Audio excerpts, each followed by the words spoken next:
10 starts now. We lost a family member today. Now at 10 o'clock, an attack at the U.S. Capitol leaves one officer dead, another injured. This just 86 days since Capitol Police lost an officer to the January 6th riot. The suspect shot and killed by police after ramming a car into a barricade. The suspect did exit the vehicle with a knife in hand, and at that time he started to lunge toward, run aggressively toward U.S. Capitol Police office. Flags here in Indiana and in Washington, D.C. are directed to fly at half-staff in honor of U.S. Capitol Police Officer William Evans.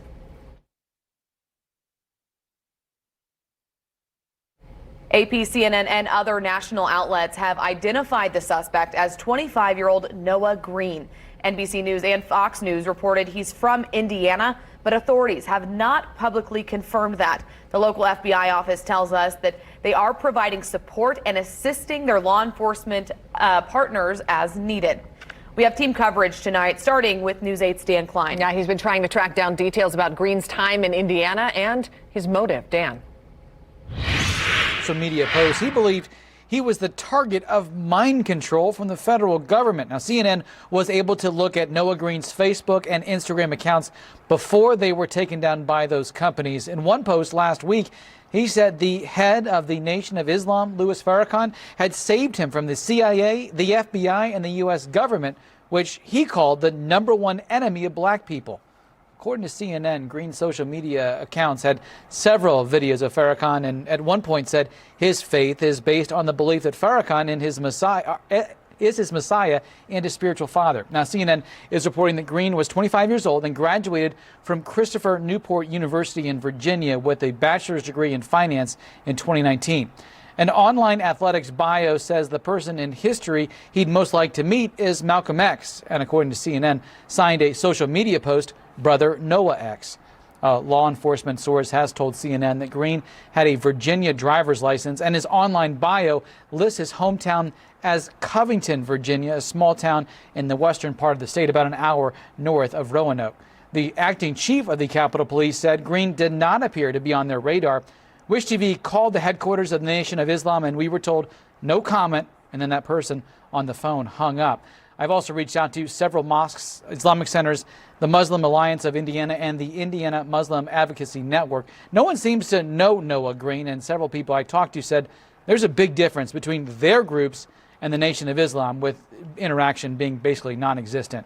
Reporting in the newsroom, Dan Klein, Wish TV, wishtv.com, and be sure to follow us on Facebook.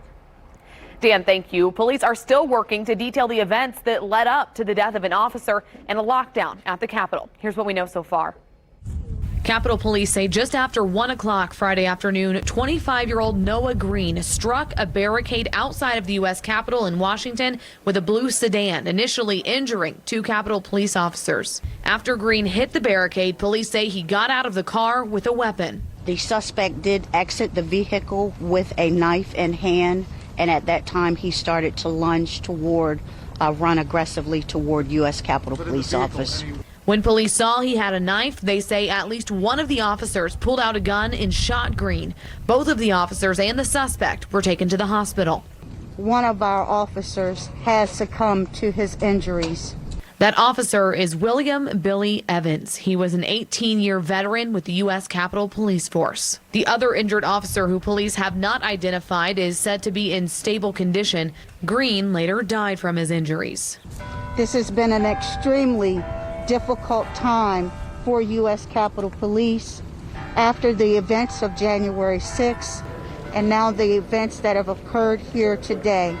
Police say this attack does not appear to be connected to January's insurrection at the Capitol. While the suspect's motive is still unclear, police say he came to the Capitol on Friday afternoon for a reason. Clearly, this was someone who was actively trying to just get at, well, whoever or whatever. We just don't know right now. Right now, police are not calling this an act of terrorism. We're in the very early stages of our investigation. We need to obviously understand the motivation behind this senseless act.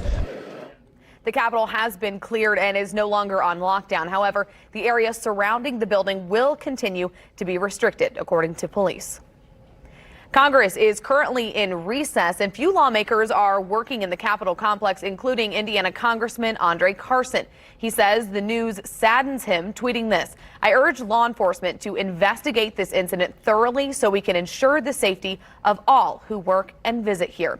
Indiana Republican Senator Todd Young says he's keeping the officers' families in his prayers. He tweeted, Thank you, the officers and first responders on the scene today and every day who keep the U.S. Capitol and those who work there safe." As the story develops, we will bring you the latest news. Be sure to keep your phone handy. We'll send you those updates as push alerts. Until then, open your app or head to wishtv.com for all of our coverage.